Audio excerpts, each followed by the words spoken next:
Hello, welcome back to Linux Wednesdays, where we look at Linux tips and tricks on a Wednesday. In this week's video, I'm going to show you can customise the look of the Linux terminal. Maybe you don't like this default text, maybe you don't like the default colours, maybe you don't like the black background, you can put your own image in there.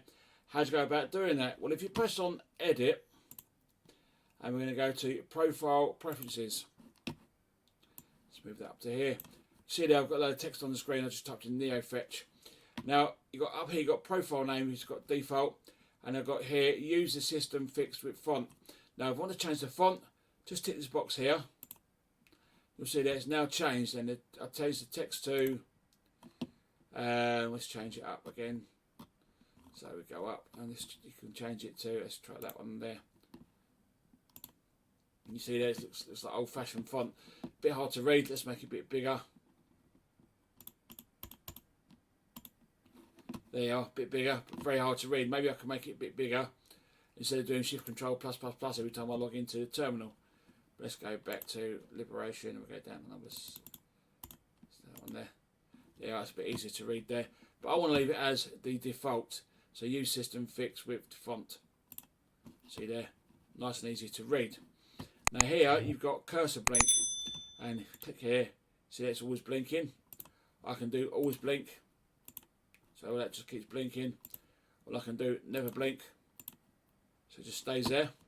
Cursor shape, I can do block, an I-beam. I can also do the underline there, so it's like the underline, I think like the old school basic computers. I'm going to leave that as block. I'm going to go to use system settings. Press on title and command. At the top here it says jez-ms-7c52. And you've got initial title, so I've called it terminal. I'm going to click on the box down here, and I'm going to go pretend initial title. You see at the top there it says terminal-jez-ms-7c52. Let's call it something like 22E0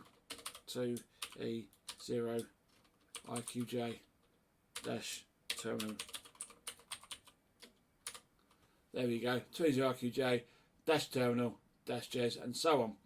Now if you wish to run a command on a startup, then you can put it in here by running custom command startup and giving it says run custom command startup instead of my shell. If you do that, you'll find that sometimes the terminal won't start. And if that happens, I'm going to show you in another video how to get that back, because I found a program where you can edit all the defaults of the terminal in case something goes wrong through the GUI. And it says when the command starts, exit the terminal. You can do restart the terminal. We've got a whole terminal open. If we press on colours, we've got user colours from system theme. So click on that one, goes back to the default. Tick the box. Now I can do say text colour. Let's change the text colour to say red. There we go. And you've got background colour. Let's change that to white. Cool, that's hard to read. Click on background colour and we'll do blue. Okay. We go back to that one there, grey, so you can actually see it. We're just going to use that one there. Now here you've got built-in schemes. So you've got Tango, Linux console, Xterm. You see there. Yeah, let's change it now to grey. Let's go down to custom. You can do custom as well. We're going to leave it on Tango. If I press on background, and I can use a transparent background. So I've got a terminal going over my desktop, and that was a picture of the moon I took with my Nikon Coolpix P1000 camera, and I can change the shade of the transparent background. There we go, so I can just leave it like that if I wanted to.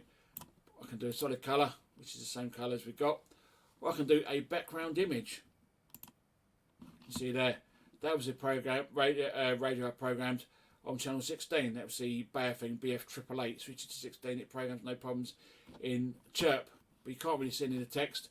So I'm going to leave that as the solid colour. Scroll in, you've got your scroll bar. So on the right side you can change that to go disable it. It's gone now, it's not there. We can have it on the right side, or we can have it on the left side, but I like one on the right side as the default. Now compatibility, it says backspace keys generates ASCII Dell, because when I played around with some terminals, I had an Amstrad connected to this Linux box. I've had my Amiga connected to the Linux box. Boost Micro connected to the Linux box, and if you haven't got the compatibility right, when you press delete, nothing happens. it just either puts a space in or another character. So you can change what the backspace does and delete key does there. Press on close. Right, that was a quick look on how to customise the look of the terminal. If you get it wrong, I can't make a mistake until one open up. In this video, I'll show you how you can restore the terminal by using a program called DCONF. I'll show you that in next week's video. But as always, thank you very much for watching Lights Wednesdays. I'll see you in another video. 7 threes for now.